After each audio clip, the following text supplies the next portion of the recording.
뭐 여유증의 진단은 그렇게 어렵게 생각하실 필요 없고요. 쉽게 말해서 남자분들이 자기 가슴 주변에 원치 않은 봉긋한 조직이 있는 경우에는 넓은 의미에서 전부 여유증이라고 할 수 있습니다. 특히 이런 경우에 체중이 많으셨던 분들이 체중이 줄고 체지방이 줄었지만 가슴이 특별히 유난히 남아있는 경우나 아니면은 전체적으로 마른 체질인데도 불구하고 가슴 주변에만 뭔가 봉긋하게 살이 있는 경우, 이런 경우에는 수술적인 방법 외에는 현재의 상태가 좋아지기가 힘들기 때문에 이런 경우에는 특히 상담을 받아보시는 것이 좋습니다.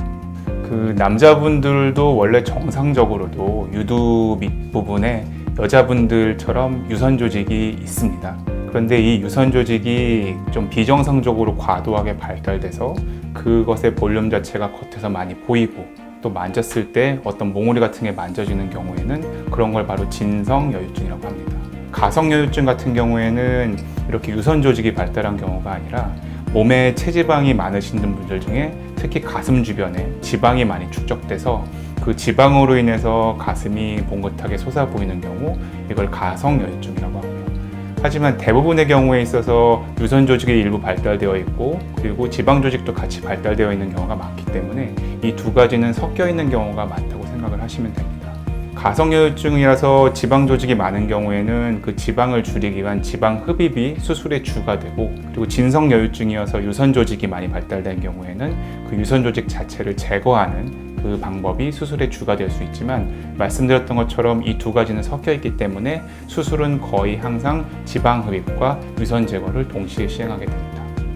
수술을 하는 데 있어서 가슴의 해부학적인 구조랑 수술의 술기에 익숙하신 성형외과 전문의에게 수술을 받는 것이 중요하고요. 여성형 유방 수술을 하는 데 있어서 지방 흡입을 할 때 단순히 가슴뿐만 아니라 이 상체 전반적인 체형의 불균형을 맞출 수 있는 기회가 될 수 있기 때문에 체형 수술 자체에 상당히 경험이 많은 그런 성형외과 전문의에게 수술을 받으시는 것이 더 좋은 결과를 얻을 수 있는 방법이라고 볼 수 있습니다.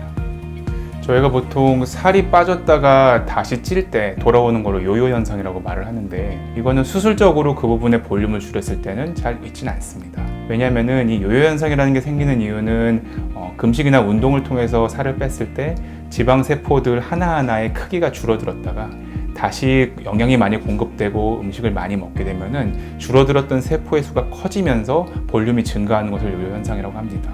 근데 수술적인 방법으로 지방을 줄였을 때는 지방의 크기가 줄어드는 게 아니라 지방의 세포들의 숫자 자체가 줄어들기 때문에 다시 체중이 증가하고 지방의 크기가 커진다고 해도 절대적인 수 자체가 줄었기 때문에 요요 현상, 그 체중 감소에 오는 요요 현상처럼 그런 볼륨의 증가는 오지 않습니다.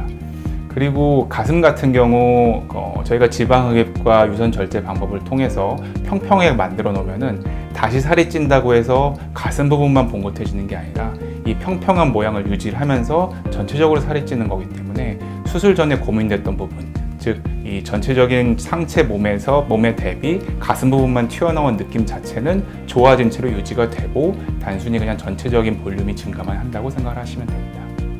그 수술을 하시게 되면은 감각이 100% 유지가 되신다고 말씀드리긴 조금 어렵고요. 일단 수술 직후에는 주변에 붓기도 있고 여러 가지 안에서 흉터 조직 같은 것들이 생기면서 전체적으로 수술을 받은 가슴 부위가 좀 멍멍해지는 현상이 생기게 됩니다.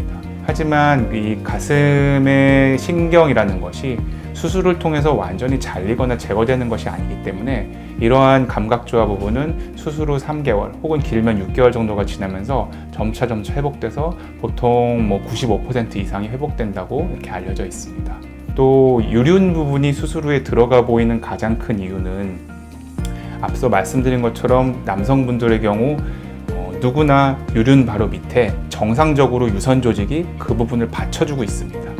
그런데 이 수술을 하는 데 있어서 너무 과도하게 유선 조직을 제거할 경우에는 주변에는 정상적인 조직이 있는데 유륜 바로 밑부분에 유선 조직이 사라지면서 그 부분이 꼭 분화구가 파이듯이 움푹 들어가 보이는 현상이 생길 수 있습니다.